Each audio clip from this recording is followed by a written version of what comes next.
Here are 10 nursery rhymes with some really dark backstories. London Bridge is falling down. Falling down. Falling down. London Bridge is falling down. My fair lady. Set a man to watch all night.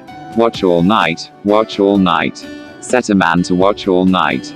My fair lady. Suppose the man should fall asleep. Fall asleep. Fall asleep. Suppose the man should fall asleep. My fair lady. There are several theories behind the origin of this rhyme, but the one that really stands out is the one about human sacrifice. It was believed that a bridge would collapse unless a human sacrifice was buried at the foundations. The practice is called immurement, which is the practice of entombing someone within a structure, where they slowly die from lack of food and water.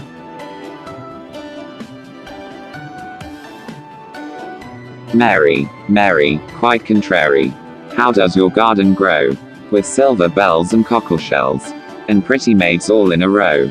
The Mary referred to in this rhyme is Mary I, daughter of Henry VIII and his first wife, Catherine of Aragon. Henry VIII wanted to marry Anne Boleyn, and petitioned the Catholic Church for a divorce time and time again, which was refused. So, he isolated himself from the Catholic Church, and created the Anglican Church. As a result of this, England was, at the time of Mary's reign, divided between Catholics and Protestants. When Mary came to the throne, she wanted to convert England to Catholicism again, going contrary to England's wishes, since most of England was happily Protestant. Her short reign, from 1553 to 1558, was marked thus, by the execution of thousands of Protestants. The silver bells and cockleshells are torture devices from her time, and the pretty maids all in a row are referred to the hundreds of women burnt at the stake for the crime of being Protestant. Three blind mice, three blind mice. See how they run, see how they run. They all ran after the farmer's wife, who cut off their tails with a carving knife. Did you ever see such a thing in your life as three blind mice? This is another rhyme dedicated to Mary I's reign, also known as Bloody Mary. The three mice are believed to be a trio of Protestant bishops, Hugh Latimer, Nicholas Radley, and the Archbishop of Canterbury, Thomas Cranmer, who conspired to overthrow Mary. They were obviously unsuccessful and were found out, and then burned at the stake for treason and heresy. It was mistakenly believed that she also blinded and dismembered them, as the rhyme goes, as if being burnt alive wasn't enough.